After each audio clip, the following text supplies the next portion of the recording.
pendidikan, dalam pengkajian mutu pendidikan, kemudian analisis dan pelaporan mutu pendidikan, peningkatan mutu pendidikan, penumbuhan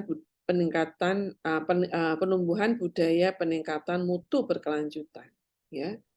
Sehingga harapannya adalah organ-organ di dalam penjaminan dan peningkatan mutu pendidikan dasar dan menengah di Indonesia, mereka akan betul-betul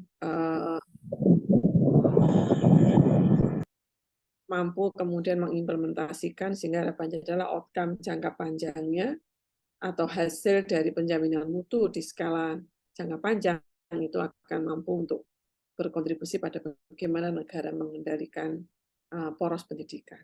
Ya. Kemudian ini sudah dibagi sampai dengan pertemuan yang ke-14, dan tugas saya nanti adalah menyelesaikan sampai dengan di pertemuan keempat, satu ini dan satu depan, dua sesi, sehingga insya Allah nanti kita akan bahas mulai dari konsep, sasaran, dan perkembangan pola manajemen pendidikan dan akuntabilitasnya, kemudian hakikat dan konsep dari education, learning, dan schooling, ya bedanya apa di situ, kemudian asumsi dasarnya seperti apa, kemudian konsep mutu dan mutu pendidikan. Jadi karena ini manajemen mutu pendidikan, maka paling tidak Bapak Ibu memahami tentang apa itu manajemen, apa itu mutu, dan apa itu mutu pendidikan. Hal-hal apa saja yang kemudian perlu kita rancang ya, supaya pendidikan itu berjalan dalam koridor standar mutu yang telah disepakati atau kemudian dibuat oleh pemerintah. Kemudian juga diharapkan Anda sebagai peserta kuliah, Bapak Ibu dan saudara-saudari sekalian, memahami tentang quality control, kemudian quality assurance, dan juga TQM atau Total Quality Management, terutama adalah di institusi pendidikan. Jadi mampu memahami dan juga menganalisis, sehingga kita punya bayangan atau Anda sekalian punya bayangan tentang bagaimana mengimplementasikan atau menerapkan konsep TQM itu di dalam institusi pendidikan. Ya. Yang sisanya nanti akan dilanjutkan oleh dosen berikutnya, dan rancangannya adalah pada akhirnya diharapkan Anda menguasai tentang bagaimana pola, kebijakan, dan strategi di dalam mengelola manajemen mutu pendidikan. Ya. Baik, untuk pertemuan kali ini, saya sudah siapkan materinya, nanti di akhir mata kuliah akan saya bagikan letakkan di SIM, ya, terkait dengan beberapa hal yang mungkin akan kita diskusikan bersama terkait dengan manajemen mutu pendidikan. Sebentar, di mana ini filenya?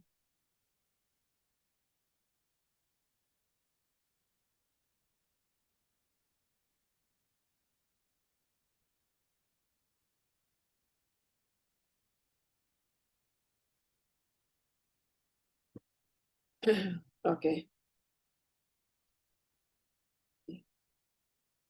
Jadi sebelum kita mengawali kuliah kita untuk pijakan dari 4 pertemuan mendatang, maka yang saya ringkas supaya Bapak Ibu sekalian ketika masuk itu sudah memahami kira-kira pada saat itu, jam itu kita akan berdiskusi tentang apa.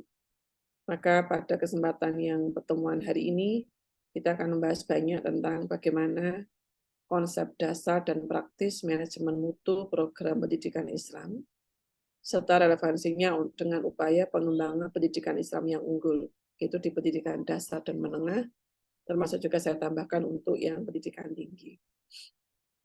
Kemudian minggu depan atau Sabtu depan, kita akan mendiskusikan tentang hakikat dan konsep education, learning, and schooling, juga tentang bagaimana quality control, quality assurance, dan total quality management, serta peran kepemimpinan di dalam manajemen mutu, atau bagaimana gaya kepemimpinan atau konsep kepemimpinan gitu ya, atau kebijakan pemimpin yang seperti apa, yang dia kemudian berorientasi pada peningkatan mutu.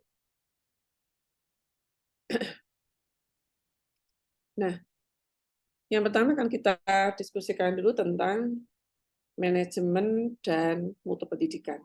Jadi terdiri dari 2 hal, yaitu manajemen dan mutu pendidikan, sehingga paling tidak kita perlu mendalami dulu secara filosofis ya, apa itu manajemen dan apa itu mutu, serta kemudian apa itu mutu pendidikan. Ya. Yang pertama, apa sih yang dimaksud dengan manajemen? Saya kira Bapak Ibu sekalian pasti sering mendengar kata manajemen ya, dan hampir di setiap sektor, setiap unit, setiap entitas itu mereka pasti menggunakan diksi atau term manajemen. Ya. Dan sejauh mana yang Bapak Ibu ketahui tentang manajemen mungkin bisa di-share kepada kita terlebih dahulu. Saya ada ingin 2 atau 3 perwakilan dari mahasiswa yang mungkin punya pemahaman atau overview tentang yang dipahami apa sih sebetulnya manajemen itu kalau dalam konteks yang singkat apa sih yang dimaksud dengan manajemen. Dipersilahkan. 1, 2, 3 mahasiswa. Bapak Purwanto silakan. Oke, makasih Ibu. Kalau saya mengatakan manajemen itu adalah seni ya. Jadi manajemen itu adalah salah satu strategi bagaimana kita mengatur, mengelola, mengelompokkan, mengorganisasikan, dan di situ ada satu tujuan bahwa dengan adanya manajemen itu kita akan banyak kemudahan-kemudahan yang kita dapatkan dan banyak manfaat yang bisa kita rasakan.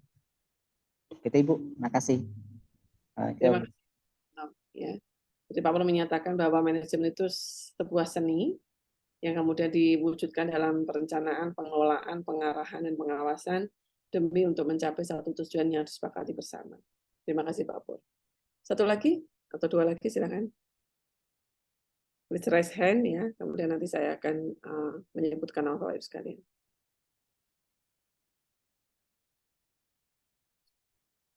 Tidak ada, kalau tidak ada mungkin saya panggil ya, saya minta pendapat dari Bapak Ibu sekalian. Yang kedua Pak Hifdi Ansori.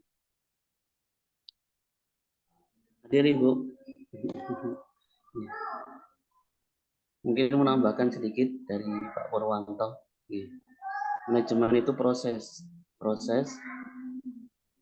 kemudian pengorganisasian. Begitu juga yang proses itu membutuhkan seni. Seni kemudian untuk hal-hal yang mungkin mengatur sesuatu hal atau mungkin lembaga tertentu yang terkait. Mungkin itu Ibu. Terima kasih. Ya. Jadi sebuah seni untuk memproses, mengatur orang lain supaya bisa mengikuti apa yang sudah disaranakan oleh organisasi. Berikutnya Pak Supriyadi, silakan. Ya. Kalau menurut saya itu manajemen itu sama sebuah proses untuk mengatur, mengendalikan sebuah pendidikan atau perusahaan, kalau di PT, kalau di sekolah pendidikan, untuk mencapai tujuan yang diinginkan. Itu mungkin secara singkatnya aja, Bu. Oke, baik. Terima kasih Pak Supriyadi. Ya. Tambahan dari beliau adalah merupakan sebuah aktivitas memproses, mengelola, mengatur orang lain dalam rangka untuk mencapai tujuan yang sudah disepakati. Baik. Oke, kalau kita lihat definisi dari manajemen, ada banyak pendapat memang, tetapi singkatnya adalah manajemen itu kemampuan dan keterampilan khusus untuk melakukan suatu kegiatan, baik itu bersama orang lain atau melalui orang lain dalam mencapai tujuan organisasi. Dan singkatnya itu adalah sesuatu yang kemudian digunakan untuk mengorganisasikan atau untuk membantu mengarahkan, mengharmonisasikan begitu ya, semua keterampilan dan pengetahuan yang dimiliki oleh orang-orang yang bergabung di dalam sebuah organisasi untuk meningkatkan efektivitas dan kinerja organisasi sebagaimana disebutkan oleh teman-teman kita tadi, baik itu organisasi publik maupun organisasi non-publik. Ya. Sehingga manajemen itu berkaitan dengan bagaimana kemampuan atau skill dan keterampilan yang dimiliki individu dalam suatu organisasi untuk memaksimalkan sumber daya organisasi sehingga tujuan yang disepakati itu bisa dicapai. Nah, kemudian tadi menariknya adalah apakah itu ilmu, apakah itu seni, gitu ya. Di beberapa kajian literatur, Bapak Ibu bisa menemukan bahwa manajemen itu adalah kombinasi antara ilmu dan seni. Artinya, kenapa dikatakan ilmu? Karena harus ada pembuktian saintifik Harus ada sesuatu yang bisa diterima oleh logika manusia, sesuatu yang bisa diterima oleh daya nalar kita, bahwa untuk mengatur sumber daya organisasi itu diperlukan bidang keilmuan yang spesifik. Di mana bidang keilmuan itu tidak hanya dari hasil renungan, tidak hanya hasil dari perasaan, tidak hanya hasil dari intuisi, tapi dia merupakan sebuah alat atau pisau analisis dari bidang keilmuan yang namanya manajemen, tentang bagaimana mengatur sumber daya organisasi. Tapi dia juga dikatakan seni. Kenapa dikatakan seni? Karena sumber daya yang diatur itu salah satunya adalah sumber daya manusia. Di mana manusia itu dia makhluk ciptaan Allah yang paling sempurna, dibekali dengan properti-properti individu yang sangat unik satu di antara yang lain, bahkan tidak ada satu manusia dengan properti yang sama persis dari sisi soft skill-nya. Kalau perwujudannya mungkin sama, tangannya 2, kakinya 2, jarinya 20 bagi yang diberikan kelengkapan gitu ya. Tapi properti internalnya atau soft skill-nya atau soft elemennya itu adalah antara satu orang dengan orang yang lain tidak sama. Nah, dari situ maka diperlukan sebuah seni untuk menghadapi keragaman individu dan kemudian dinamika lingkungan yang mengitari. Nah, singkatnya, kalau untuk mengelola, memproses, mengorganisasikan sumber daya organisasi, maka diperlukan keseimbangan antara daya kognitif, daya nalar, atau pikiran kita yang biasanya rely on atau bersandar pada ilmu pengetahuan, dan juga pada bagaimana hati nurani kita bekerja untuk mengamati itu. Nah, itu yang kemudian dikatakan sebagai seni. Ya, sehingga dia perpaduan antara ilmu dan seni. Lebih banyak mana antara ilmu dan seni? Kalau bisa dua-duanya adalah balance. Ya. Jadi kalau kita melihat sebuah situasi, melihat sebuah kondisi, dan memutuskan untuk mengambil sebuah keputusan, maka pastikan terjadi keberimbangan antara penggunaan daya nalar dengan penggunaan intuisi. Itulah keseimbangan di dalam bidang keilmuan manajemen. Ya. Nah, berikutnya tadi sudah disampaikan oleh 3 teman kita, Pak Pur, Pak Ifdi, dan Pak Supriyati, bahwa fungsi dasar manajemen itu kalau di dalam literatur dan di dalam praktek kegiatannya sehari-hari dibagi menjadi 4, ya, mulai dari perencanaan, pengorganisasian, kemudian leading atau actuating, pengarahan gitu ya, yang itu diwakili dari kepemimpinan, dan yang keempat adalah pengendalian atau pengawasan. Di beberapa literatur mungkin Bapak Ibu sekalian juga menemukan yang itu menjadi sebuah singkatan dari POAK ya. Planning, organizing, actuating, and controlling. Ya. Nah, apakah kemudian fungsi ini harus ada dan siapa yang mengerjakan fungsi ini? Maka kita bisa menyepakati, bisa melogika, menalar bahwa inilah yang perlu dijalankan oleh sebuah organisasi ketika kemudian mereka ingin mendapatkan tata kelola organisasi yang baik. Jadi pimpinan atau manajer begitu ya, maka mereka memerlukan fungsi perencanaan yang baik, fungsi pengorganisasian yang baik, fungsi leading yang baik, dan fungsi pengendalian yang baik. Kemudian apa yang direncanakan, apa yang diorganisasikan, apa yang diarahkan, dan apa yang dikendalikan, maka seringkali sebuah entitas bisnis atau kemudian entitas organisasi atau juga mungkin institusi pendidikan, maka unit-unit yang dikelola itu biasanya paling tidak minimal kemudian ada 5 bidang. Ya. Yang pertama adalah terkait dengan research and development, bagaimana sebuah organisasi harus mampu untuk melakukan kajian riset dan mengembangkan produk atau jasa yang dimiliki, yang ditawarkan. Kemudian punya kemampuan untuk memasarkan, katakanlah kalau itu institusi pendidikan, berarti kita tetap perlu juga untuk menyampaikan keberadaan kita, keberwujudan kita, yang itu di dalam ilmu manajemen kemudian dikatakan sebagai manajemen pemasaran. Bagaimana memasarkan institusi bisnis kita, bagaimana memasarkan institusi pendidikan kita. Kok sepertinya jadi kayak ditawarkan di ini apa namanya dijual murah, bukan ya. Jadi marketing itu tidak selalu berkaitan dengan kita memasarkan diri dalam konteks yang itu menurunkan harga diri kita, tidak ya. Tapi marketing itu dalam konteks untuk menyampaikan kepada masyarakat bahwa kita itu ada, gitu. Kita itu eksis untuk berkontribusi. Kita itu siap untuk berperan, gitu ya. Sehingga kemudian masyarakat akan meyakini bahwa entitas organisasi kita atau institusi pendidikan kita adalah memang sebuah institusi yang dia jelas maksud dan tujuannya, sehingga kalau saya mau bergabung di situ, atau kalau orang tua itu ingin menyekolahkan anaknya di situ, mereka tahu bahwa ini adalah sebuah lembaga yang kredibel. Ini adalah sebuah lembaga yang istilahnya kualitasnya itu kemudian tidak perlu diragukan, gitu ya. Sehingga marketing itu tidak hanya untuk memasarkan biar laku dengan harga yang murah biar banyak orang yang beli, tidak hanya sekedar itu, tapi juga sarana untuk mewujudkan ya bahwa kita itu ada. Gitu. Namanya dikenal, kemudian visi misi kita begini, tujuan kita begini, orientasi kita begini, kita punya ini, kita punya itu, dan seterusnya. Kemudian juga sarana prasarana keuangan. Ya, hampir semua kita pasti meyakini, walaupun rezeki sudah diatur, tapi kan perencanaan yang baik itu akan memberikan hasil yang insya Allah itu lebih baik. Ya.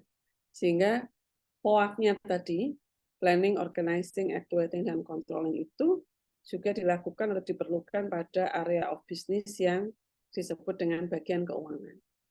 Sehingga kemampuan untuk mengelola keuangan, kemampuan untuk mengatur keuangan, kemampuan untuk mendayagunakan atau mengoptimalkan sumber-sumber keuangan kita dalam rangka untuk membiayai proses produksi kita, katakanlah itu kemudian sekolah butuh biaya, kampus butuh biaya gitu ya, kemudian institut seni butuh biaya, kemudian pondok pesantren butuh biaya dan seterusnya, maka itulah yang perlu dikelola di dalam financing of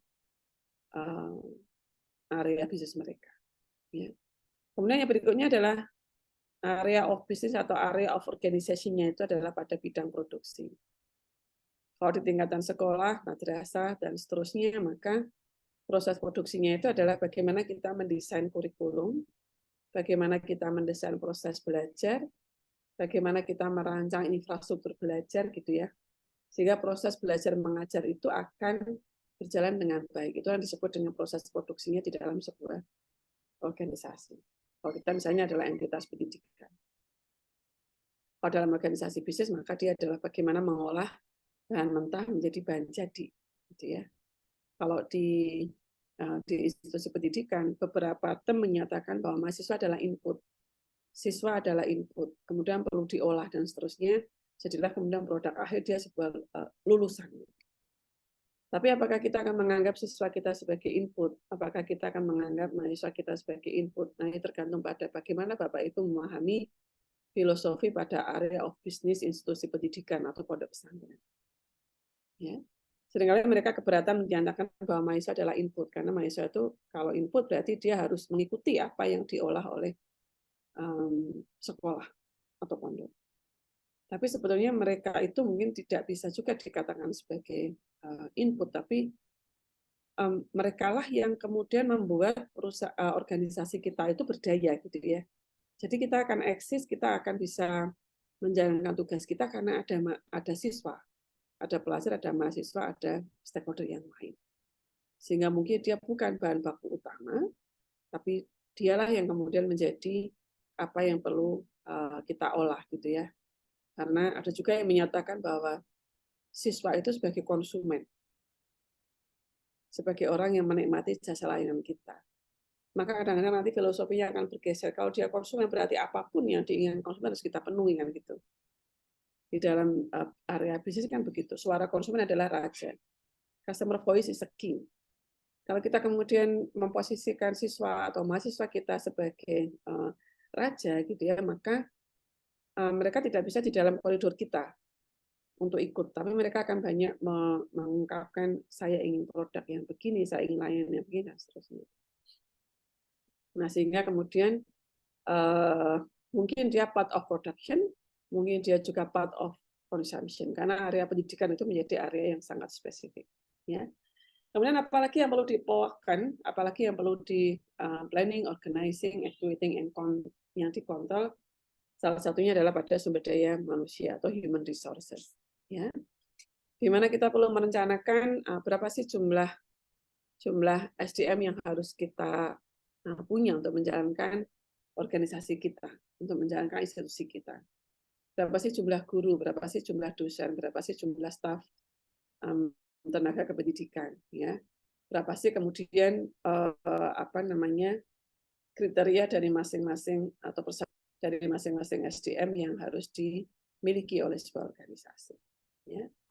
Nah, dari situ maka ada yang disebut sebagai manajer. Ya. Kalau manajer berarti mereka yang mengelola. Kalau manajemen adalah proses aktivitasnya, maka siapa yang bertanggung jawab untuk melaksanakan proses itu, itulah yang disebut sebagai manajer. Ya. Lalu siapa manajer itu? Manajer adalah seseorang yang mengkoordinasikan dan overseas atau mengawasi pekerjaan orang lain in order to accomplish organizational goals. Ya. Manajer adalah seseorang yang dia tugasnya mengkoordinasikan dan mengawasi serta menganalisis gitu ya, memperhatikan pekerjaan orang lain in order to accomplish the organizational goal dalam rangka untuk tercapainya tujuan-tujuan organisasi. Maka kita bisa mendeskripsikan bahwa ada 3 jenis manajer yang mungkin perlu ada di dalam sebuah organisasi, dan itu tergantung pada tipe organisasi. Yang pertama adalah kalau jenis organisasinya itu adalah for profit. Jadi misalnya perusahaan manufaktur, ya, produsen kopi, produsen teh, produsen mebel, produsen fashion, macam-macam gitu ya. Maka tujuan besar mereka adalah for making money, ya, untuk mendapatkan sumber daya keuangan, mendapatkan laba, profit, dengan menawarkan atau membuat produk dan jasa. Itu adalah for profit organization. Jadi typical manajernya atau kriteria manajernya mungkin akan berbeda dengan organisasi yang kedua dan ketiga. Yang kedua kita sebut sebagai non-profit organization, yaitu mereka yang organisasi yang memberikan layanan kepada publik, baik itu pada public sector atau private sector, yang diselenggarakan oleh pemerintah maupun yang diselenggarakan oleh pihak swasta. Sebagaimana contohnya adalah hospital, schools, and social welfare agencies. Ya. Maka di dalam bahasan kita tentang sekolah, tentang perguruan tinggi, itu masuk di dalam non-profit organization. Jadi nanti tipikal manajernya yang seperti apa, bagaimana cara dia mengolah dan mengawasi jalannya organisasi akan berbeda antara profit, non-profit, dan yang ketiga adalah mutual benefit organization. Mutual benefit organization itu adalah mereka yang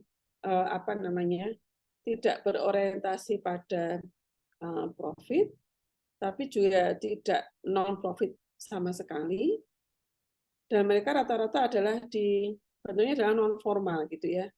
Jadi misalnya koperasi, kemudian serikat buruh, ya, kemudian asosiasi dagang, kemudian klub atau persatuan atau perkumpulan dari beberapa macam jenis industri atau orang-orang yang memang mereka mendirikan organisasi itu untuk saling mendapatkan benefit.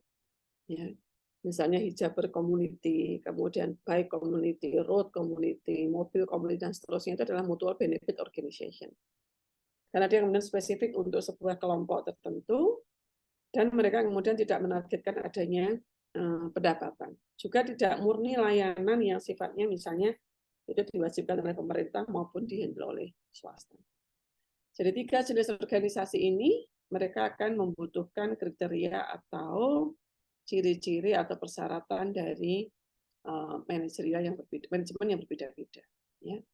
Dan school, hospital itu masuk di dalam non-profit organization. Sehingga nanti bentuk kepemimpinannya seperti apa akan kita bahas bersama.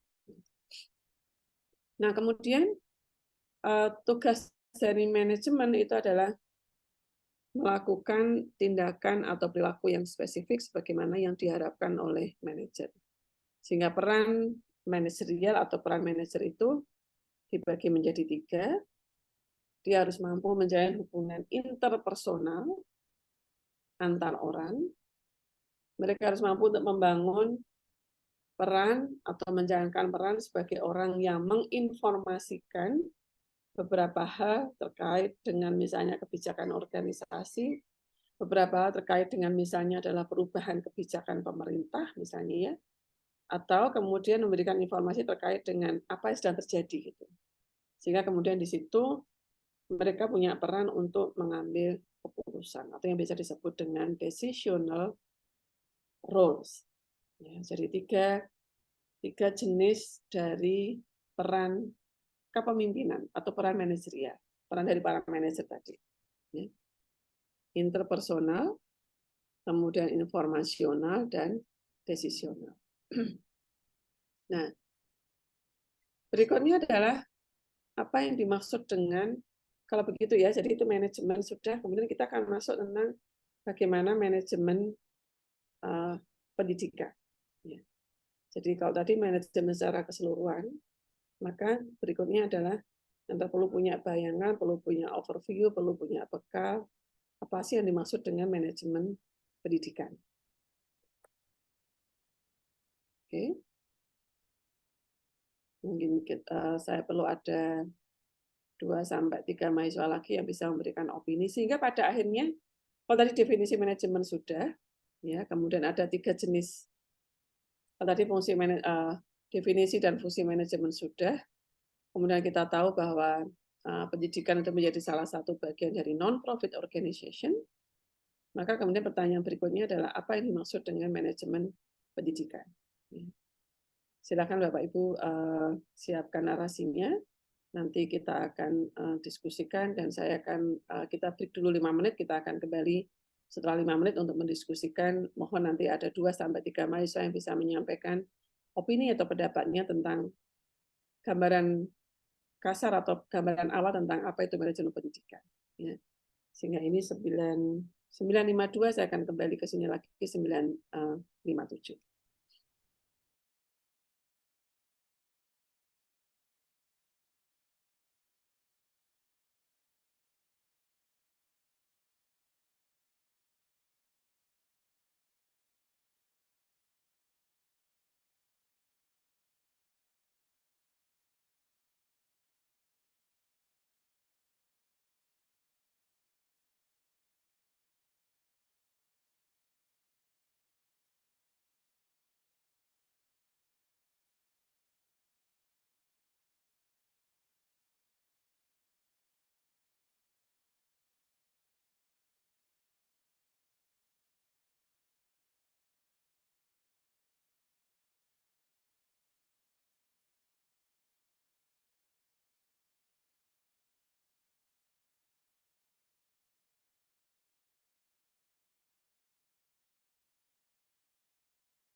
Apakah yang dimaksud dengan manajemen pendidikan atau sejauh mana pemahaman Bapak Ibu sekalian terkait dengan manajemen pendidikan? Silakan, 2-3 mahasiswa.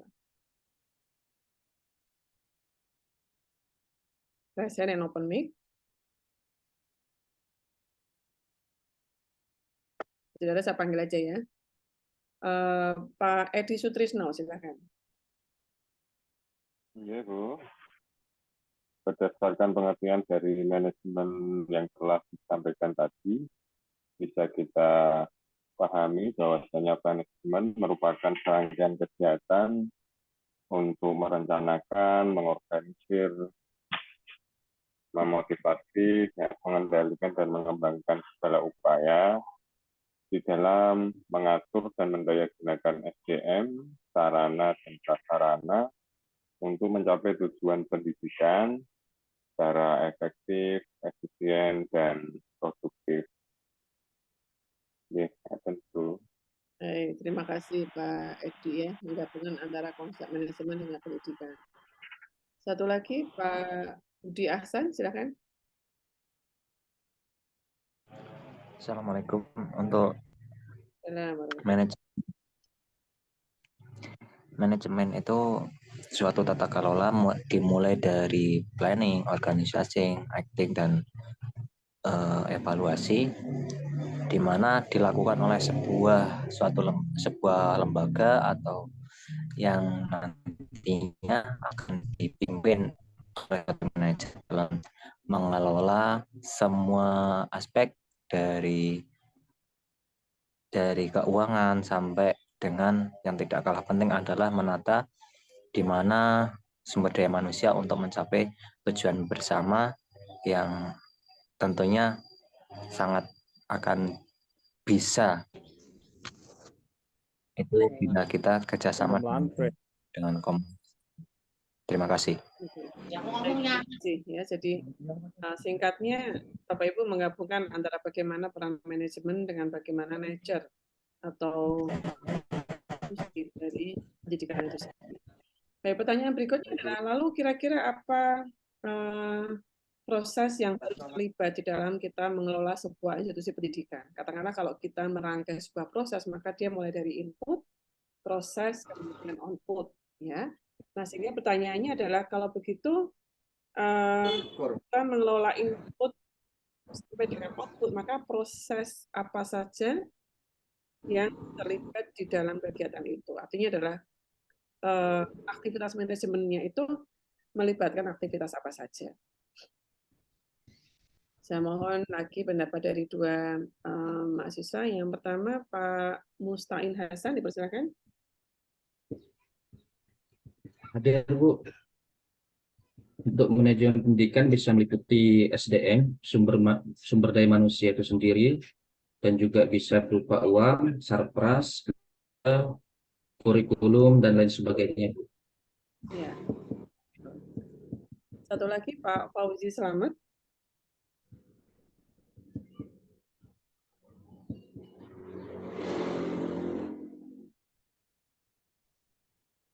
Iya, Bu. Mungkin hampir sama seperti Pak Mustain. Ini yang meliputi berupa SDM, terus sarana dan prasarana, baik itu berupa nanti kurikulum ataupun fasilitas, begitu, Bu. Oke, baik. Secara infrastruktur serta soft elemennya atau sumber daya utamanya adalah manusia. Ya. Sehingga kalau dikas manajemen pendidikan penerapan prinsip-prinsip manajemen yang tadi POAK sudah disampaikan oleh panjenengan semua di dalam mengelola praktek pendidikan agar efektif dan efisien sehingga output dari organisasi pendidikan itu punya mutu yang tinggi. Gitu ya. Artinya ada target yang mau kita mau kita capai, mau kita efektifkan gitu ya, sehingga tujuan akhirnya adalah bahwa organisasi itu, institusi pendidikan itu dia akan mempunyai mutu yang tinggi. Ya. Yang kedua bahwa educational management atau manajemen pendidikan itu harusnya merupakan komitmen kolektif dari para stakeholder, di mana orang-orangnya itu dia punya misi yang besar, punya satu angan-angan yang bagus, dan punya komitmen untuk, kalau dalam bahasa kita itu mewakafkan apapun yang dia punya, gitu ya. Memutuskan atau mengalokasikan apapun yang dia punya supaya institusi pendidikan itu kemudian bisa mencapai tujuannya. Jadi merupakan komitmen yang kolektif, tidak bisa hanya komitmen dari sebagian individunya saja. Nah, kemudian penting kita pahami bahwa dengan adanya pemerataan serta meningkatnya mutu pendidikan Islam, atau kemudian kenapa sih kita harus mengelola sebuah pendidikan supaya dia baik gitu ya, maka kita perlu meyakini bahwa kalau mutu pendidikan Islam itu meningkat, diharapkan adalah kesadaran manusia Muslim untuk bermasyarakat semakin tinggi, sehingga menuntut sesuatu yang jelas dari lembaga-lembaga sosial yang dimilikinya. Artinya, kalau mereka itu paham bahwa misalnya ya, peradaban sebuah negara, peradaban sebuah komunitas, peradaban sebuah daerah, itu salah satunya ditentukan dari mutu pendidikan Islam, maka setiap stakeholder itu punya panggilan jiwa, punya satu tanggung jawab bahwa kita harus menyediakan lembaga pendidikan yang bermutu. Supaya kemudian para manusia-manusia atau para masyarakat yang ada di sekitar kita itu dia bisa memberikan impact, bisa memberikan dampak pada masyarakat karena mereka telah bergabung di dalam institusi pendidikan kita. Ya. Sehingga harapannya adalah seluruh program pendidikan Islam di berbagai lembaga pendidikan Islam dia bersifat accountable atau bisa bertanggungjawabkan gitu ya terhadap seluruh stakeholder-nya, sehingga kondisi demikian akan lebih memacu pendidikan Islam untuk lebih baik dan dinamis sesuai dengan tuntutan perkembangan zaman. Ya. Oops, maaf.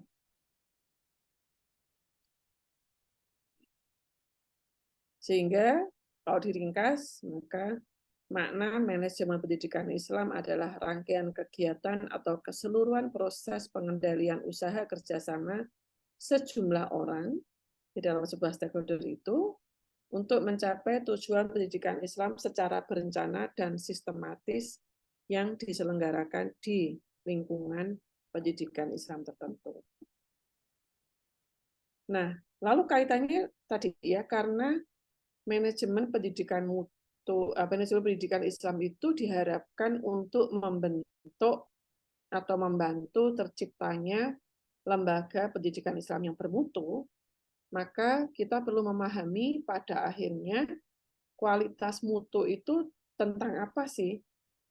Yaitu tentang input, proses, output, dan yang terakhir adalah impact atau dampak.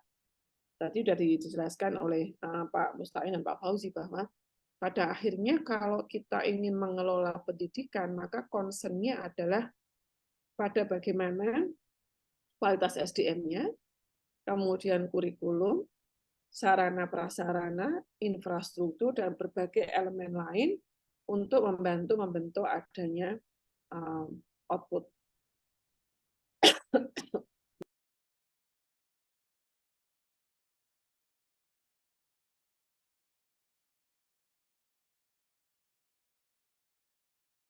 Nah, pertanyaannya adalah bagaimana kita menilai sebuah input yang berkualitas gitu ya. Maka ini saya ringkaskan dari sebuah buku dan beberapa kajian artikel. Kualitas input itu bisa dilihat dari beberapa hal seperti ini. Yang pertama adalah baik dan tidaknya kondisi dari human resource. Ya, tadi dua teman kita sudah menyampaikan bahwa hal yang utama adalah pada sumber daya manusianya, seperti misalnya adalah leaders, kepala sekolah, manajer sekolah, ketua yayasan, misalnya gitu ya, badan pembina, badan pengawas, dan seterusnya. Kemudian kalau sekolah itu kemudian katakanlah punya kelas atau laboratorium, maka bagaimana kualitas dari para teaching asistennya, laboratori asistennya, kemudian academic staff, dan juga studentnya. Jadi kualitas input yang pertama ditentukan pada baik tidak baiknya kondisi pada human resource input. Yang kedua adalah regulable or not regulable.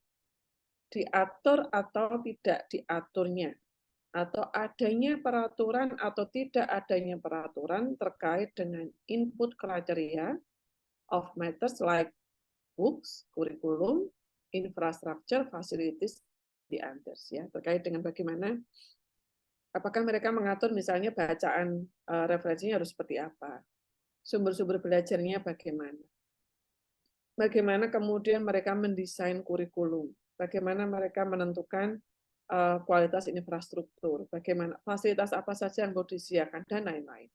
Itu yang kedua, ya. Yang ketiga adalah adanya standar, adanya aturan, adanya pedoman gitu ya, yang terkait dengan kriteria input of software atau soft element. Apa saja contohnya? Misalnya adalah peraturan akademik, ya, kemudian panduan akademik, kemudian kode etik siswa, kode etik guru, kode etik dosen, kode etik mahasiswa. Kemudian struktur organisasinya, jadi bagaimana mereka punya organigram, bagaimana mereka punya struktur organisasi yang menggambarkan tugas dan wewenang, berapa jumlah orang yang bekerja, siapa melapor kepada siapa, dan seterusnya. Apakah mereka punya itu yang baik? Karena kualitas baiknya adalah pada diatur atau tidak diatur. Ya. Jadi nature dari diatur itu berbeda dengan nature dari yang tidak diatur. Yang tidak diatur biasanya kemudian ya sudah, yang penting jalan, yang penting ada, yang penting dokumennya eksis gitu ya. Tapi yang the regulable one, yang kemudian mereka itu diatur, maka ada proses untuk menentukan apa yang diatur, bagaimana mengaturnya, dan siapa yang mengatur. Nah, itu yang kemudian di dalam input criteria of software. Ya. Kemudian yang keempat, itu input quality yang terkait dengan HR interest and requirement. Bagaimana minat dan persyaratan dari human resource-nya. Ini juga masuk di dalam mental element atau soft element, yang kemudian dituangkan dalam bentuk bagaimana para SDM-nya itu punya visi, bagaimana para SDM-nya itu punya motivasi, bagaimana SDM-nya itu punya perseverance, punya daya juang yang tangguh, punya daya tahan yang baik, dan bagaimana kemudian aspirasi-aspirasi dari para college. Artinya, apakah anggota-anggota dari institusi pendidikan itu dia memiliki upaya, dia punya aspirasi, dia punya feedback, dia punya masukan terkait dengan bagaimana harusnya institusi pendidikan ini kemudian dijalankan, gitu ya.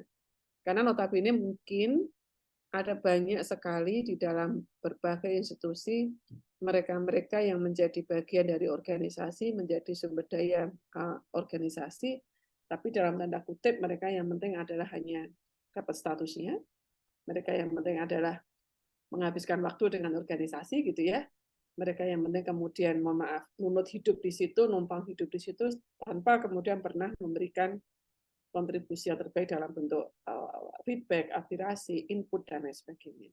Nah, ini adalah input quality of HR interest.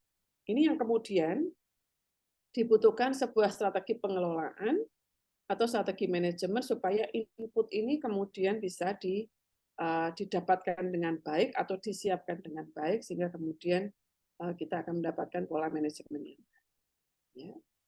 Kemudian lembaga pendidikan Islam akan dipandang bermutu jika tidak hanya melahirkan keunggulan akademik dari jenjang pendidikannya, namun juga terkelola secara integrated quality.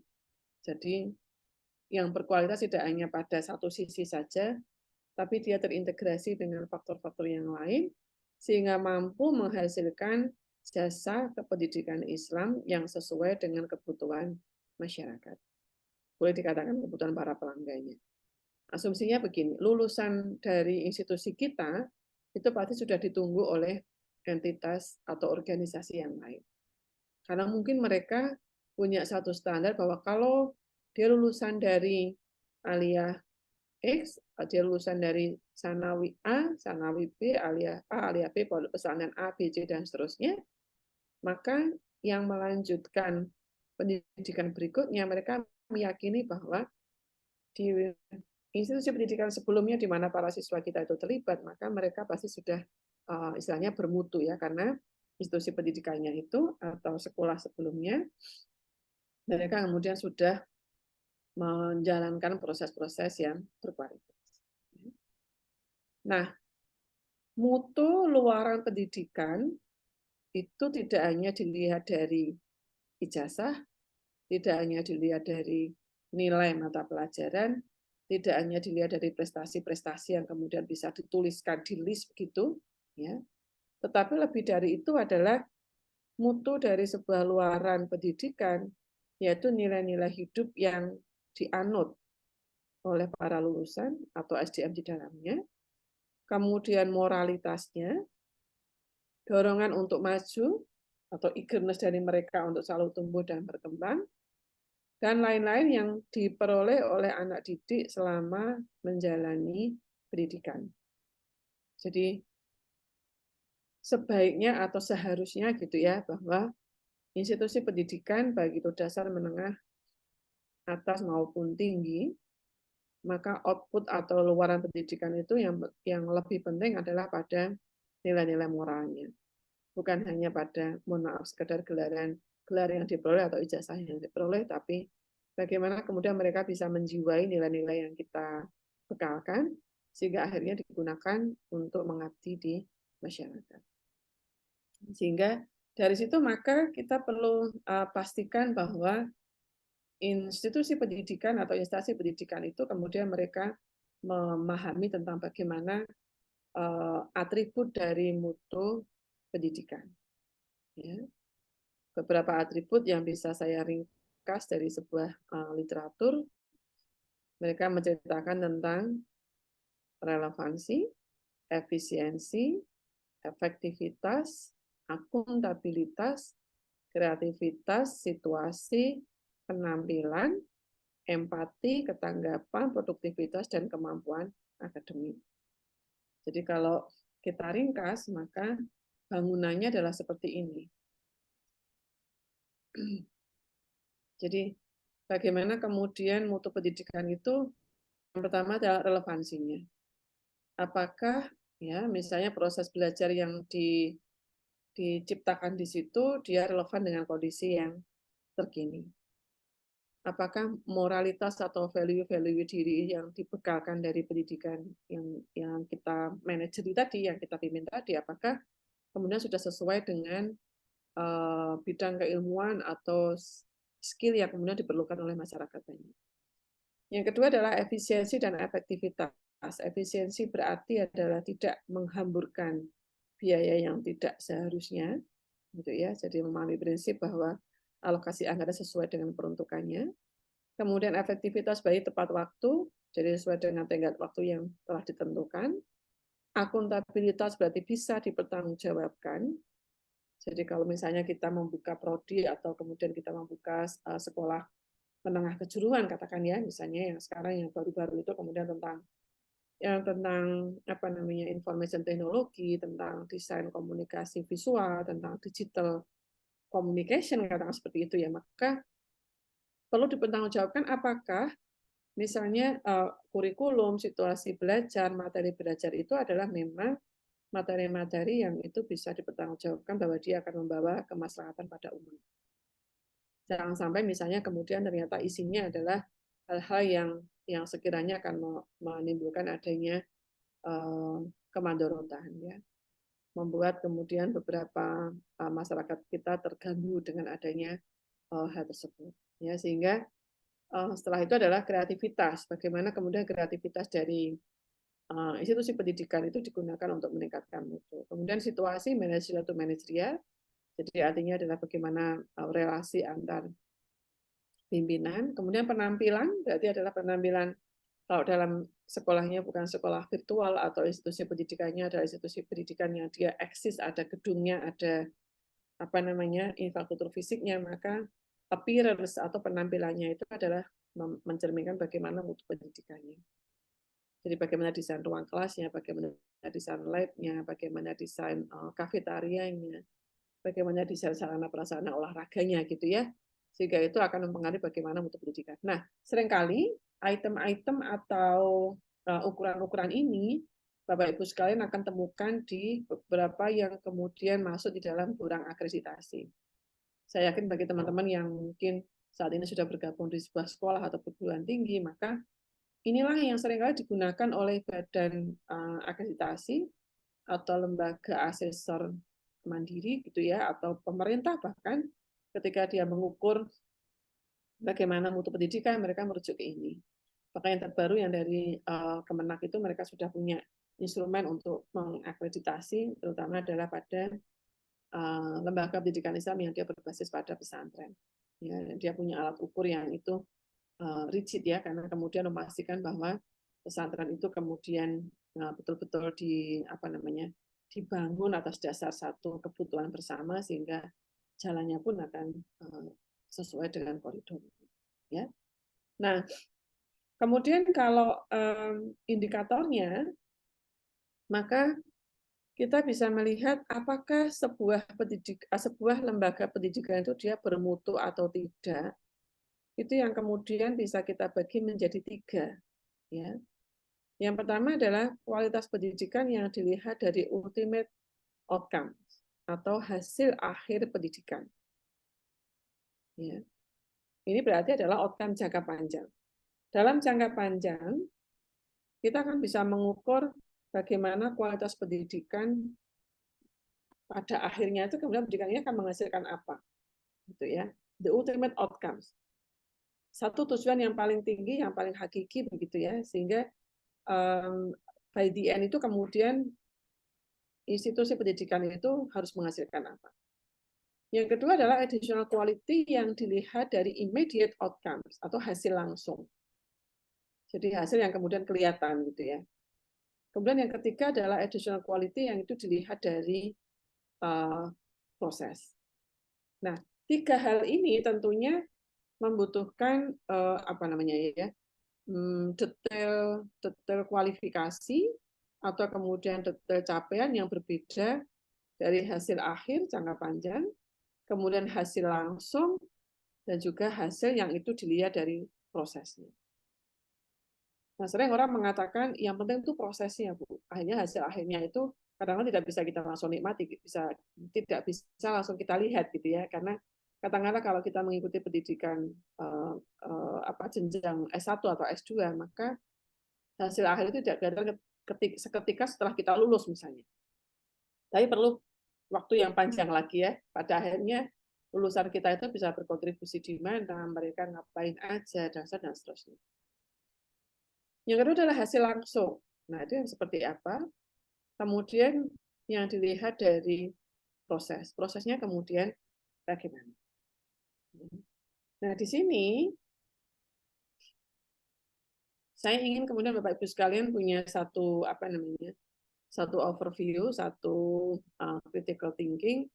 Kira-kira kalau menurut panjenengan, bagaimana menentukan indikator atau kualitas pendidikan yang itu dilihat dari kacamata ultimate outcomes atau hasil akhir pendidikan. Yang kedua, bagaimana kualitas pendidikan yang itu dilihat dari immediate outcomes atau hasil langsung. Yang ketiga adalah bagaimana educational quality itu dilihat dari prosesnya. Apa yang Bapak Ibu ketahui tentang ini dan apa yang Bapak Ibu pikirkan, juga apa yang Bapak Ibu ingin harusnya itu ada di dalam sebuah institusi pendidikan. Karena mungkin masih banyak institusi pendidikan itu yang dia hanya bukan bermain ya, dia hanya memikirkan atau dia hanya berorientasi pada poin 2 dan poin 3. Yang penting adalah hasil langsungnya. Oke, mereka bersama kita 2 tahun sehingga harus selesai S2-nya. Hasil langsungnya begitu. Kemudian mereka juga kadang-kadang fokus pada bagaimana prosesnya. Yang penting prosesnya dikembangkan dengan baik, kurikulum diatur sedemikian rupa, regulasi ditegakkan, tapi kemudian tidak punya jangkaran untuk mengukur pada akhirnya berarti lulusan saya, alumni saya itu akan punya outcome yang bagaimana. Sehingga impact itu seringkali diukur setelah dalam kurun waktu jangka panjang. Hampir di semua borang akreditasi untuk institusi pendidikan, mereka selalu menanyakan dampaknya bagaimana.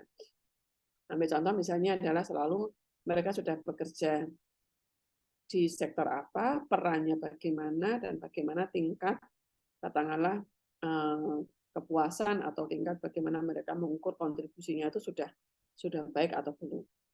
Gitu ya. Nah, saya akan meminta Bapak Ibu sekalian untuk menyampaikan pendapat tentang 3 hal ini berikut dengan contoh-contohnya. Jadi kalau additional quality yang ultimate outcome itu adalah yang seperti apa?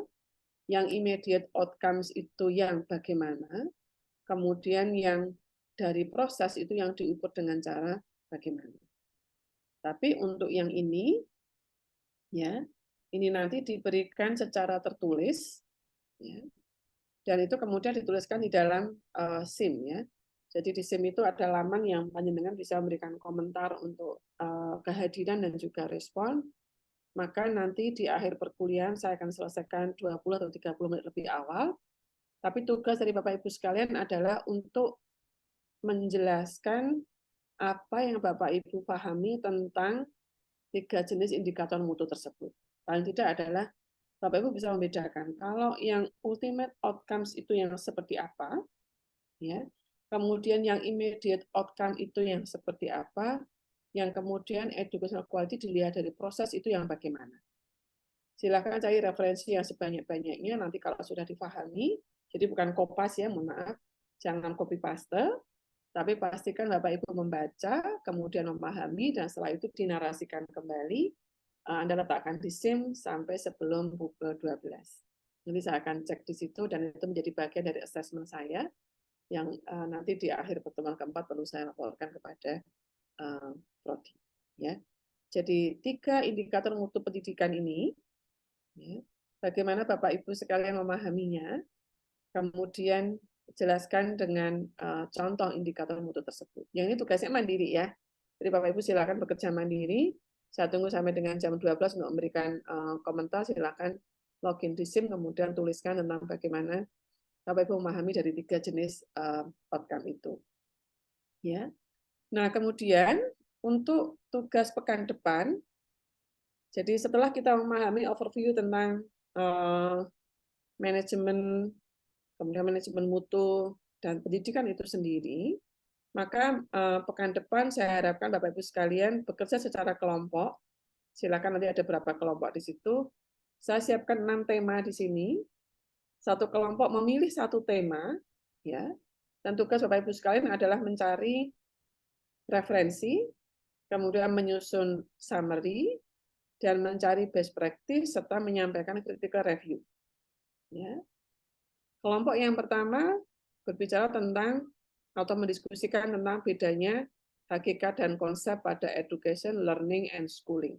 Jadi bedanya pendidikan, pembelajaran, dan sekolah. Ya, konsep dasarnya itu sehingga proses manajemennya seperti apa. Kemudian kelompok yang kedua mendiskusikan tentang pengawasan mutu, quality control, dan quality assurance. Kelompok yang ketiga mendiskusikan tentang manajemen mutu terpadu atau TQM. Kelompok yang keempat tentang evaluasi mutu.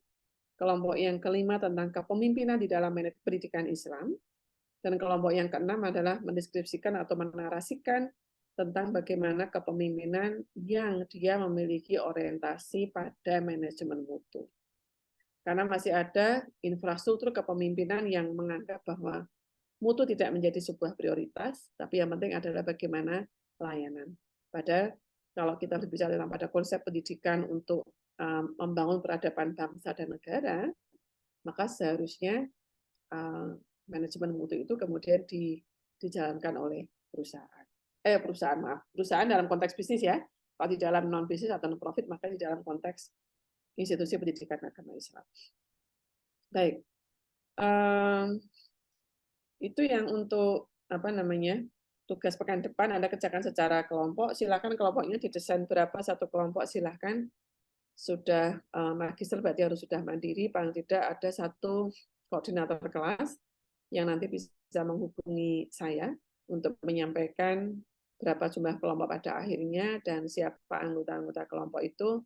Silakan nanti diinfokan ke saya. Paling tidak kita perlu ada 6 kelompok ini. Ya, dan semuanya harus ada anggotanya. Silakan 2 atau 3 atau 4 atau 5. Kalau tadi saya cek kehadiran sih ada 40 ya, cuman yang hadir sampai dengan saat ini hanya sekitar 20-an. Maka yang aktif-aktif saja yang kemudian membentuk kelompok, yang lain kita tinggal dulu sementara. Nah, tergantung pada komitmen dan niat masing-masing. Kalaupun hanya terbentuk katakanlah 5 atau 4 kelompok juga dipersilahkan. Paling tidak dalam satu kelompok maksimal adalah 4-5 mahasiswa, sampai banyak ya. Karena kalau banyak-banyak saya tidak bisa mengukur sejauh mana keterlibatan dan kontribusi partisipasi dari masing-masing anggota kelompok. Ya. Nah, kemudian apa yang harus Anda siapkan untuk pekan depan? Yang pertama adalah paling tidak ada tiga tahap ya, atau 3 bagian. Yang pertama adalah summary yang berisi definisi, dimensi, asumsi, dan kondisi, atau dalam hal ini adalah landasan konseptualnya. Kalau Bapak Ibu misalnya bercerita tentang education, learning, and schooling, maka perlu didefinisikan tentang apa itu education, apa itu learning, apa itu schooling. Ya.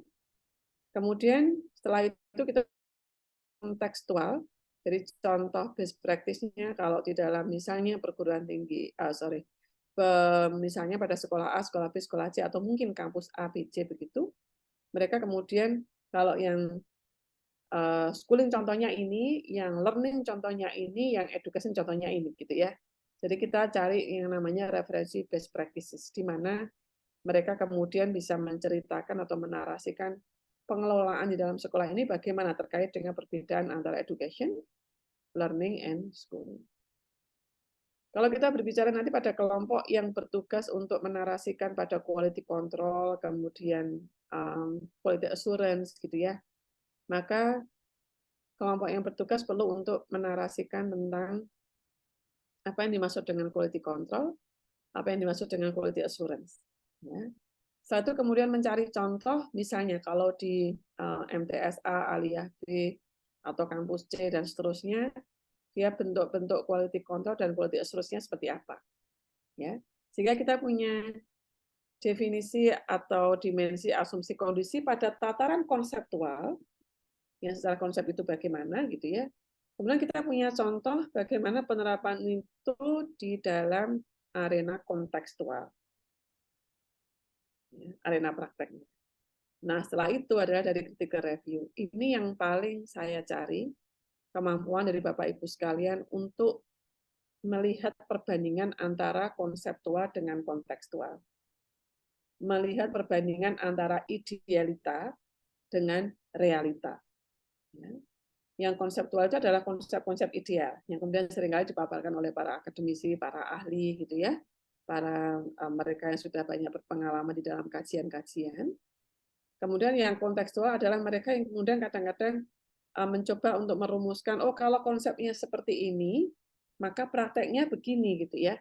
Tetapi kadang-kadang di dalam upaya untuk menerjemahkan dari sisi konseptual itu ada beberapa lacking, ada beberapa perbedaan atau gap atau celah, ya. Sehingga nanti yang paling penting adalah sejauh mana kemudian Bapak Ibu sekalian bisa menyampaikan critical review-nya, gap yang terjadi antara konseptual dengan kontekstualnya. Ya, jadi menemukan gap yang ada antara kondisi ideal praktis atau konseptualnya dengan realitanya. Nah, ketika ada gap seperti itu, maka Bapak Ibu perlu tuangkan di dalam opini sendiri atau opini kelompok, gitu ya. Kemudian itu akan dijadikan sebuah upaya untuk membangun solusi atau menawarkan solusi. Sehingga solusinya adalah begini-begini dan seterusnya. Nah, dari solusi-solusi inilah atau dari hasil analisis untuk mencari celah antara konseptual dengan kontekstual, maka ini kadang-kadang bisa menjadi bahan untuk dilaksanakannya riset atau penelitian. Ya.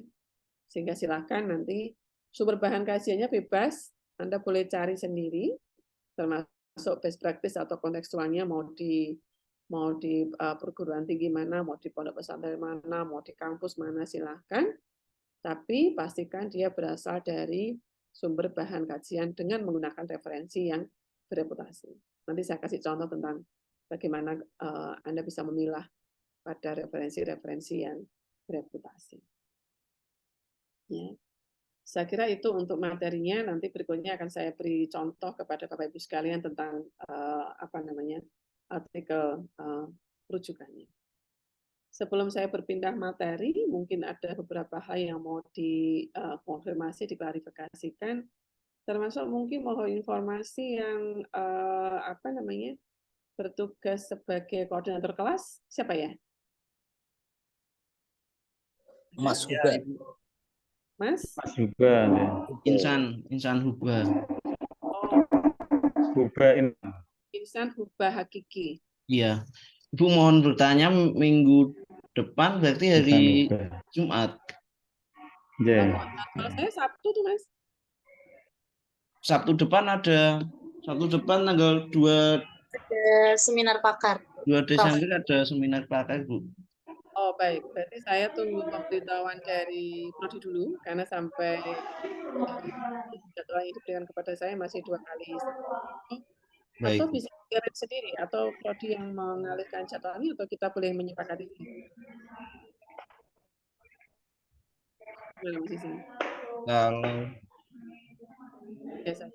Mungkin nanti aja, Bu. Oke. Nanti aja, yang penting saya dikabari ya untuk atur jadwal, karena beberapa kesibukan pasti harus saya sesuaikan jadwalnya.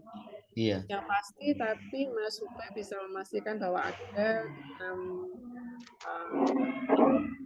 yang nanti dibagi materinya, sehingga tugas masing-masing kelompok adalah memaparkan hasil penelitian. Yang siap untuk menjadi pembahas ya. Jadi ada pemateri, ada pembahas. Jadi apa namanya ya, keseriusan kelas itu ketika kemudian terjadi diskusi yang menarik, yang itu adalah antara pemateri dengan pembahas. Nanti Mas Huba bisa minta nomor WhatsApp saya ke Mbak Cika atau Mas Yaki untuk kemudian nanti terkait dengan nama-nama dari anggota kelompok. Baik, terima kasih. Ada pertanyaan yang lain? Silakan Bapak Ibu. Untuk tugas yang di SIM tadi itu gimana, Bu? Oh iya. Nanti mungkin di akhir kuliah, Pak, karena kuliah kita kan selesai 11.30 lah nih, sebelum duhur. Di SIM itu ada laman yang Bapak Ibu bisa memberikan komentar, ya. Maka silakan dituliskan komentar atau pendapat dari Bapak Ibu sekalian terkait dengan 3 indikator mutu tadi ya, pada sebuah lembaga pendidikan Islam. Ada yang dia ultimate outcome atau ultimate goals, kalau kita bilang ya, tujuan hakiki pendidikan itu apa sih gitu. Kemudian indikatornya bagaimana? Ya, kemudian yang kedua adalah the direct outcome atau outcome yang langsung, yang kadang-kadang itu kemudian sebuah lembaga pendidikan itu selalu ngeset ini adalah outcome langsungnya. Misalnya menghasilkan sarjana, menghasilkan lulusan pendidikan menengah dan seterusnya. Kemudian mutu yang dilihat dari proses, maka proses apa yang dikatakan sebagai bermutu. Jadi komentar singkat aja terhadap 3 indikator mutu itu, kemudian saya tunggu sampai pukul 12 ya, sehingga saya punya materi memastikan bahwa Bapak Ibu punya satu kompetensi yang cukup untuk menjelaskan tentang indikator mutu pada 3 tujuan tadi. Begitu ya. Baik, yang lain silakan. Bu, ya, terkait tugas tadi yang komentari di SIM, kalau seumpama kami baru bisa mengerjakan selesai jam 1 atau jam 2 gimana, Bu? Oh, karena hari ini kami juga ada rapat yayasan, Bu. Gitu ya. Baik, sebenarnya kalau alokasi jadwal kuliah kita kan sampai jam 12 ya. Alokasi jadwal kuliah sampai jam 12 kan asumsinya berarti memang jam 8 sampai jam 12 adalah batas kita kuliah gitu. Sehingga mengapa saya selesaikan lebih awal supaya Bapak Ibu punya alokasi waktu untuk menyelesaikan sampai jam 12 gitu. Nah, nanti exception untuk yang selesai lebih jam 12 tetap boleh mengerjakan, tapi poin yang saya berikan mungkin saya kasih diskon Pak, jadinya saya potong ya, saya kasih sale ya, mungkin kalau telatnya banyak ya jadi sale-nya besar Pak presentasinya dibandingkan dengan tepat waktu, karena saya masih gunakan time frame untuk perkuliahan sehingga komitmen kita pada kuliah. Yang setelah jam itu silahkan, tapi tadi saya kasih obral diskon nilai ya, mumpung hari Sabtu gitu. Kalau begitu Pak Haris. Oke, baik Bu. Waktunya dengan baik ya. Oke, yang lain silakan. Mungkin untuk tugas kelompok, Bu. Ya. Nah, Pak, tanya Bu sebentar. Untuk tugas kelompok itu kan selama ini kita sudah punya kelompok masing-masing. Ada 6 kelompok yang sudah jalan di mata kuliah yang sudah jalan kemarin itu. Nah, itu mungkin bisa dipakai kelompok-kelompok yang sudah jalan itu. Artinya satu kelompok itu isinya ya ada 6 sampai 8 mahasiswa yang sudah tergabung di grup ini. Ya, sekedar menyampaikan aja. Ya. Baik, terima kasih Pak. Boleh digunakan kelompok yang sudah ada 6 sampai 8 per kelompok. Hanya pesan saya dipastikan hanya mereka-mereka yang aktif yang kemudian nanti dicantumkan namanya di dalam laporan ya. Sehingga kita berusaha jujur dan objektif pada teman kita sendiri walaupun teman baik, karena sesuatu yang harus kita hasilkan adalah sesuatu yang bijak ya. Apa namanya? Benar belum tentu bijak gitu istilahnya ya. Artinya mungkin karena kita kasihan dengan teman kita, dia nggak hadir, nggak bisa mengerjakan, kemudian ya sudahlah ikut aja. Itu mungkin benar tapi tidak bijak kan gitu ya, sehingga itu yang kemudian menjadi dasar. Bisa jadi nanti kalau memang temannya tidak aktif, tidak ikut, tidak usah dimasukkan dalam kelompok saja, tidak apa-apa, hanya kosong dinilai penugasan, tapi mungkin nanti saya perlu assessment yang lain gitu ya. Jadi kalau yang sudah ada silakan nanti dikonfirmasikan ke Mas Huba, dan nanti yang disusun di dalam laporan adalah hanya beliau-beliau yang memang terlibat di dalam proses pengerjaan. Kita berusaha untuk jujur dan tanggung jawab, tidak hanya tanggung jawab kepada saya sebagai pengampu, tapi lebih kepada tanggung jawab kepada Yang Maha Kuasa gitu ya. Terima kasih Pak Supriyadi. Yang lain tadi kalau nggak salah Mbak Dian ya mau menyampaikan sesuatu, silakan Mbak Dian. Iya Prof, maaf mau tanya. Tadi yang poin kedua untuk materinya Prof, itu kan ada best practice ya Prof. Itu boleh dijelaskan ulang nggak ya Prof ya? Itu nanti untuk yang perlu kita jabarkan itu bagaimana Prof? Terima kasih. Baik, terima kasih Mbak Dian atas pertanyaan. Jadi yang pertama tadi terkait dengan definisi, asumsi, konsepsi, dimensi, dan seterusnya berarti adalah dari definisi konseptual, artinya secara teori itu dia bilang apa gitu ya, para peneliti atau para ahli itu. Kemudian yang kedua adalah Anda mencari contoh di sebuah institusi atau entitas pendidikan tentang bagaimana mereka menerapkan konsep tersebut. Ya. Misalnya kita akan membahas tentang quality assurance atau penjaminan mutu. Maka di dalam definisi konseptual kita akan punya sebuah pemahaman, oke, kalau proses penjaminan mutu adalah bla bla bla, meliputi A, B, C, D dan seterusnya gitu ya. Maka di materi yang kedua, Ibu ambil contoh, Mbak Dian ambil contoh, atau Bapak Ibu sekalian yang lain ambil contoh, misalnya di Madrasah Aliyah X, mereka sudah menjalankan quality assurance dengan model seperti ini. Gitu kan? Nah, setelah dua data itu kita peroleh, maka yang ketiga adalah kemampuan Bapak Ibu sekalian untuk melakukan critical review. Jadi critical review itu memberikan sebuah observasi, oh, kalau teori dasarnya mengatakan ini, sementara Aliyah X itu mengerjakannya seperti ini, berarti masih ada celah. Mereka perlu meningkatkan dalam bidang A, B, C, dan seterusnya. Artinya, saya yakin tidak ada satu entitas pun yang kemudian tanpa kelemahan. Ya. Dan itu juga bukan hal yang tabu, bukan hal yang kemudian tidak baik. Justru, semakin mampu kita memuhasabah gitu ya, mereview apa yang sudah kita lakukan, itulah peluang untuk melakukan perbaikan. Dan bisa jadi saran peluang perbaikan itu datangnya dari Bapak Ibu sekalian. Sehingga kalau misalnya yang entitas institusi pendidikannya keberatan dicantumkan namanya, boleh tidak perlu dicantumkan mereknya gitu ya. Tidak perlu dicantumkan namanya, tapi cukup sebuah identitas bahwa dia adalah pendidikan dasar atau menengah atau mungkin pradasar dengan skop misalnya dia di lingkup kota besar, kota urban atau daerah-daerah yang rural area gitu ya, sehingga kita punya bayangan kenapa mereka itu misalnya masih lemah di dalam penjaminan mutu, kenapa mereka tidak mampu membedakan antara education, learning, and schooling. So why-nya kita temukan. Nah, pada akhirnya nanti kita akan memberikan sebuah masukan atau sebuah solusi. Karena manajemen itu selalu berupaya untuk mendekatkan antara versi ideal dengan versi realnya gitu ya. Pasti ada gap di situ. Nah, tapi tugas kita sebagai akademisi, sebagai pejuang ilmu adalah mendekatkan antara realita dengan idealita gitu. Semakin dekat dengan dia ideal pasti semakin bermutu. Itu aja bunyinya kan gitu ya logikanya ya. Semakin dekat dengan resep bagusnya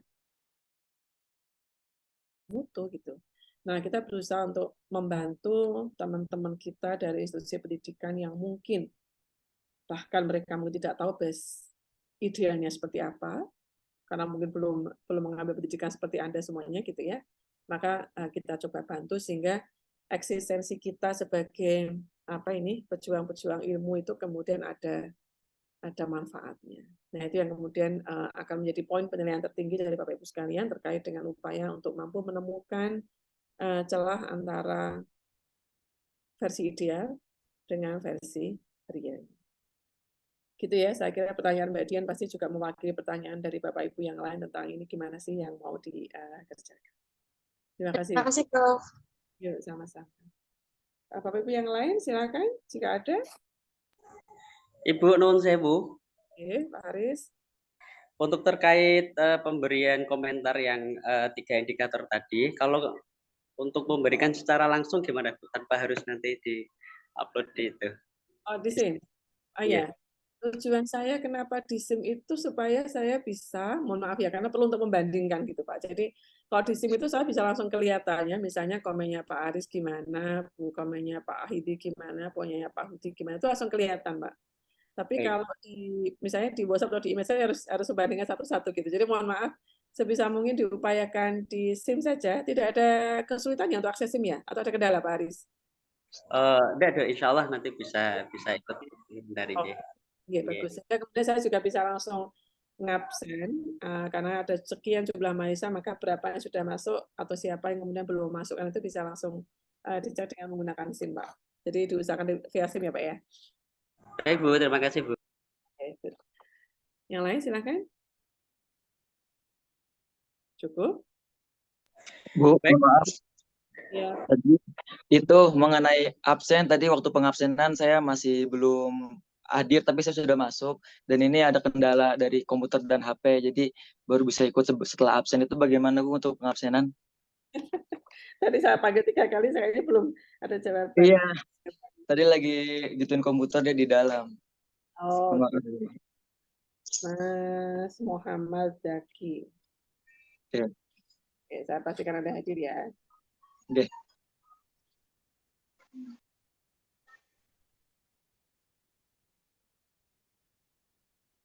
Daftar hadirnya nomor berapa ya, Mas? Kurang paham. Ya, saya cari dulu.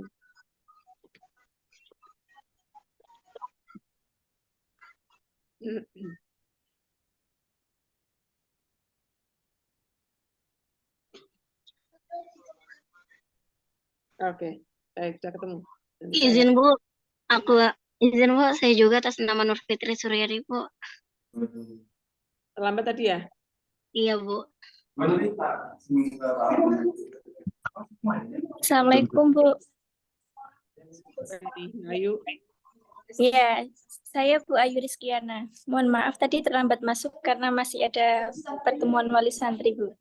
Oh, oke. Sama Bu, saya juga.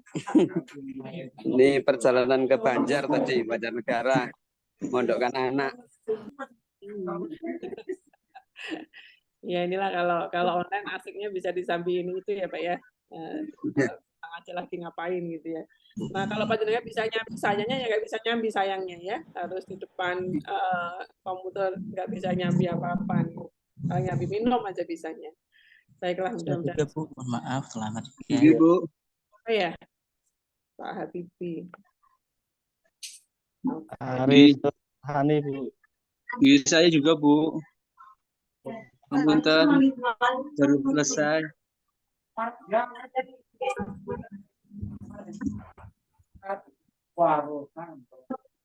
Oke. Saya foto dulu ya padaannya yang hadir siapa aja. Maaf Bu, saya juga belum absen tadi soalnya masih di rumah sakit. Oh, oke. Ya, udah saya tutup semua apa namanya sampai semua. Baik, Bu, apa masih bisa untuk memberikan suatu itu Bu, sharing Bu? Masih ada waktu, kita paling enggak nanti teman-teman kita selesaikan pukul 11 ya sambil Anda melanjutkan untuk mengerjakan di sini. Silakan Pak Aris. Ibu Nun Sewu, terima kasih Bu terkait dengan tadi materi yang Panjenengan sampaikan terkait manajerial pendidikan. Ini sharing Bu, dan nanti coba minta terkait juga dengan teman-teman yang sekarang masuk di lembaga pendidikan yang manajerial. Yang pertama Bu, setiap lembaga atau setiap institusi pendidikan pasti dari itu ditetapkan sedemikian rupa yang nanti ditetapkan dan dijalankan oleh masing pemangku kebijakan di situ. Nah, ada beberapa kendala, Ibu, sehingga manajemen itu manajerial itu tidak bisa se-idealis yang diharapkan oleh yayasan. Yang pertama, Ibu, terkait adanya miskomunikasi antara kemauan yayasan dengan lembaga. Itu kadang kita juga mau melangkah masih ada hal yang dulu. Yang kedua terkait dengan pergantian manajerial atau pergantian kebijakan kepala madrasah atau kepala sekolah. Itu kadang juga menetapkan atau yang berlangsung itu. Yang nomor 3, Ibu, kadang itu di di jajaran Dewan Guru atau di jajaran karyawan, kadang non sewu kita tidak memungkiri bahwa mereka juga meminta kesejahteraan yang baik, sehingga ketika yayasan atau lembaga itu tidak bisa memberikan hal semacam itu, jadi mereka apatis, Ibu. Apatis artinya proses dalam manajerial pendidikan juga tidak bisa berjalan dengan baik, hasil secara langsung juga di kelas-kelas juga tidak maksimal, sehingga outputnya ketika mereka lulus juga ada beberapa hal yang memang kurang itu. Nah, bagaimana Ibu terkait dengan seperti itu, nanti bisa di-sharing bersama di sini, Bu. Oke, terima kasih Pak Haris atas paparan tentang bagaimana kondisi yang mungkin hampir terjadi di sebagian besar lembaga pendidikan, terutama lembaga pendidikan Islam dan swasta, ya.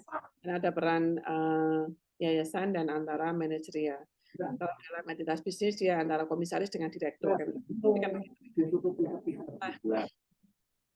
maka kalau kita kembali pada manajemen mutu, sejatinya pada dua entitas itu mereka pasti punya standar mutu yang perlu disepakati bersama. Artinya kalau standar mutu itu ditetapkan bersama, kemudian ada proses monitoring apakah masing-masing entitas, baik itu yayasan atau pengelola, katakan ya, pengelola dengan pihak kepala sekolah atau manajerial sekolah itu kemudian mereka menaati pedoman mutu yang disepakati bersama, maka insya Allah tidak akan ada banyak tidak akan ada banyak konflik. Nah, yang menjadi masalah adalah ketika kemudian masing-masing itu dalam tanda kutip menentukan standar mutu sendiri, mengesahkan standar mutu itu, gitu ya.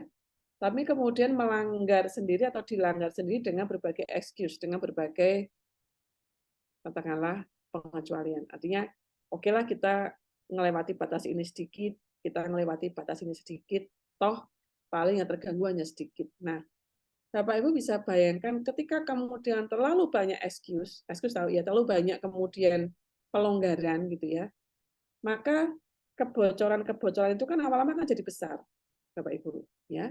Nah, sehingga kalau kita berbicara pada bagaimana penguatan mutu, terutama adalah bagaimana harmonisasi hubungan antara pihak pengelola dengan pihak manajerial, maka harusnya adalah ada hubungan atau komunikasi yang harmonis, tapi sekali lagi komunikasi harmonis itu didasarkan pada standar mutu yang sudah disepakati bersama dan tidak banyak excuse di situ. Jangan sampai banyak terjadi kelonggaran-kelonggaran. Ketika kemudian kelonggaran, kalau kelonggaran itu pasti ada kepentingan 1, 2, 3 pihak yang ingin diakomodir, pasti itu. Nah, itulah kenapa kalau Bapak Ibu perhatikan di entitas swasta yang dia kemudian bahkan seringkali adalah mereka multinasional, maka itu mereka sudah kadang-kadang yang dipakai itu hanya masalah kognisi saja. Kondisi empati, kondisi hati, kondisi excuse pada pelanggaran-pelanggaran mutu tadi, itu hanya dilakukan sekecil mungkin ketika dampaknya itu lebih luas. Mereka rigid sekali. Nah, sehingga anyway pada akhirnya kemudian mereka lebih unggul. Nah, kita kadang-kadang, mohon maaf ya, kemudian menyatakan bahwa dalam bahasanya adalah ya sudahlah kalau kayak gini aja nanti kan juga mungkin akan menjadi lebih baik bersama. Katakanlah kita punya 10 rules, 10 aturan tentang bagaimana pola hubungan atau komunikasi antara badan pengelola dengan badan penyelenggara gitu ya. Maka dari 10 item itu yang 2 ditaati rigid, yang 8 bocor. Ya sudah. Pasti di situ kemudian tidak ada kendalinya. Kalaupun ada mungkin hanya sepersekian saja, dan itu pun juga akan harus kembali pada adjusting mutunya. Sehingga Bapak Ibu sekalian, yang perlu diperhatikan adalah aturan yang sepertinya formal untuk mengatur bagaimana hubungan antara pengelola dengan penyelenggara itu perlu diberlakukan pada standar mutu yang disepakati bersama dan ditaati bersama. Jangan sampai hanya disepakati bersama, tapi kemudian sama-sama tidak untuk ditaati. Jadi akhirnya hanya batas dokumen saja. Yang mereka ditanya, adakah dokumennya ada? Dijalankan atau tidak dijalankan? Tapi dijalankan dengan pokoknya tahu sama tahu lah, hati dari hati lah, kayak gitu. Itu yang sering kali, Pak. Saya tidak mencoba membandingkan ya, tapi beberapa pendidikan dasar menengah yang dia diselenggarakan oleh yayasan tanda kutip non-muslim itu karena mereka juga lebih maju, maka terlepas dari bagaimana rahmat Allah itu kemudian sampai pada pertolongan kita ya, tapi mereka kemudian kadang-kadang memang istilahnya ikhtiar mereka itu mungkin kencang ya, kalau aturannya begini ya begini. Kalau ada yang dilanggar maka harus ada yang ada proses tabayun, ada proses untuk menyelesaikan secara baik. Dan itu masih menjadi permasalahan yang sampai saat ini perlu kita bantu untuk kita selesaikan, Pak. Jadi pendekatannya mungkin tadi ya, karena kita meyakini manajemen itu ilmu dan seni, maka jangan sampai yang dipakai itu banyak seninya, saintifiknya kemudian dilupakan. Atau jangan juga terlalu kaku, saintifiknya yang digunakan, tapi seninya tidak. Tapi balancing between logika dengan hati, itulah yang kemudian akan mengharmoniskan. Kemudian yang kedua permasalahannya adalah seringkali adalah pada tuntutan internal SDM kita ya, terkait pada kesejahteraan. Maka di dalam quality of input tadi Pak, ada yang kita diskusikan adalah quality dari SDM yang akan bergabung dengan organisasi kita. Nah, kalau di mata kuliah SDM, kalau di manajemen ada mata kuliah spesifik tentang manajemen sumber daya manusia, maka dia mengatur bagaimana kita mendapatkan orang-orang yang value dirinya itu dekat atau mirip dengan value-nya organisasi. Dalam bahasa kita adalah guru-guru atau staf akademik atau orang-orang yang di badan pengelola dan badan penyelenggara, itu dia visi dirinya itu sudah dekat dengan visi organisasi. Bapak Ibu bisa bayangkan kalau mereka itu bergabung dengan kita, tapi kemudian visinya tidak murni atau tidak dekat dengan visi yang kita miliki gitu ya, maka akan sangat repot sekali untuk dalam tanda kutip membrainwash apa yang mereka bawa dari rumah, terutama gitu. Jadi ibaratnya kalau kita sebagai pendidik ya, maka kadang-kadang kepuasan yang kita cari nomor satu adalah bagaimana supaya para peserta didik kita itu dia semakin hari value-nya semakin baik, nilainya semakin baik, moralnya semakin baik. Tapi kalau dikatakan kemudian pendidik itu yang dicari adalah, mohon maaf, kesejahteraan moneter, maka ya dia hanya mau ngajar kalau kesejahteraan moneternya itu terpenuhi gitu. Padahal visi seorang pendidik kan harusnya bukan ke situ. Nomor satu bukan itu prioritasnya. Kita tidak memungkiri bahwa orang hidup itu butuh uang ya untuk bisa beribadah dan seterusnya. Tapi pada akhirnya kemudian kan kalau nggak ada uangnya ya nggak mau ngajar kan gitu. Nah, mencari orang-orang seperti itu memang tidak mudah, tapi bisa dikondisikan, Pak. Artinya begini, kalau kemudian itu dia datang tidak dengan visi yang seperti itu gitu ya, maka di dalam konteks MSDM itu kalau sudah dia bergabung maka harus ada upaya dari unit HR, dari unit bagian SDM untuk berusaha mendekatkan atau namanya adalah employee integration, mengintegrasikan antara value diri dengan value organisasi. Lalu gimana kalau kemudian nggak deket-deket nih value-nya gitu ya? Maka ya bisa jadi ada saatnya kemudian ya sudah mereka tidak cocok lagi untuk bergabung dengan kita. Karena kita tidak mungkin kita yang menggeser value organisasi kita, hati-hati ya. Jangan sampai value organisasi kita itu kemudian di-drive, disetir atau kemudian diarahkan oleh orang-orang yang kemudian visinya sangat jauh dengan visi institusi kita. Maka ada pola-pola, ada kebijakan, ada praktek, ada pembangunan budaya gitu ya, supaya kemudian orang-orang yang di dalam kapal kita itu dia merasakan nyaman dengan arah kapal yang sama.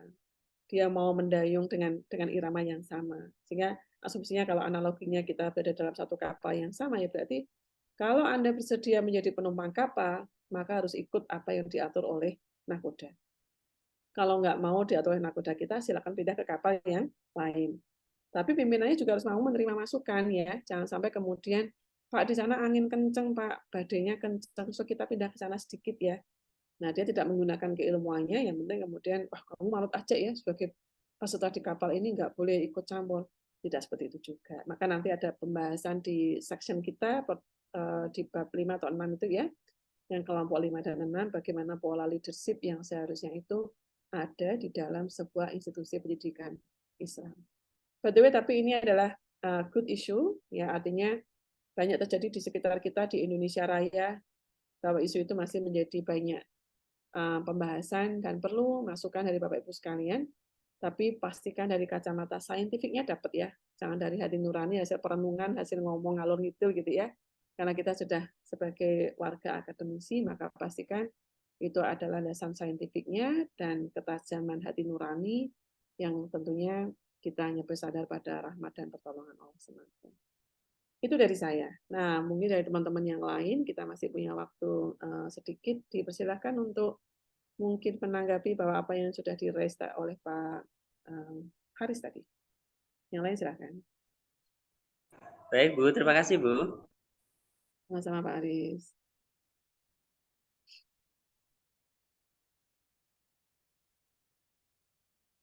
Sudahkah dari teman-teman yang lain? Silahkan. Yang mau memberikan tanggapan, singkat aja. Yang belum tadi siapa ya? Pak Ahmad Rosidin tuh kayaknya memikirkan sesuatu dan ingin menyampaikan sesuatu. Silakan Pak. Di sini hujan deras Bu, nggak begitu dengar jadinya. Oke. Hujan deras kayaknya kok terang ya? Terang lampu mungkin ya. Oke, baik. Jika tidak ada, Bapak Ibu sekalian, mungkin bisa kita lanjutkan pada diskusi pertemuan ke depan. Nanti tinggal diupdate aja kita mau kuliah hari apa gitu ya. Dan jangan lupa tinggalkan komentar di SIM terkait dengan 3 pertanyaan tadi sampai paling lambat pukul 12. Ya. Terima kasih atas perhatian, kontribusi, dan partisipasinya. Kita ketemu lagi insya Allah pada pertemuan mendatang dengan situasi yang lebih baik. Tetap semangat, sehat selalu. Assalamualaikum warahmatullahi wabarakatuh. Waalaikumsalam warahmatullahi wabarakatuh. Waalaikumsalam warahmatullahi wabarakatuh. Terima kasih Bu.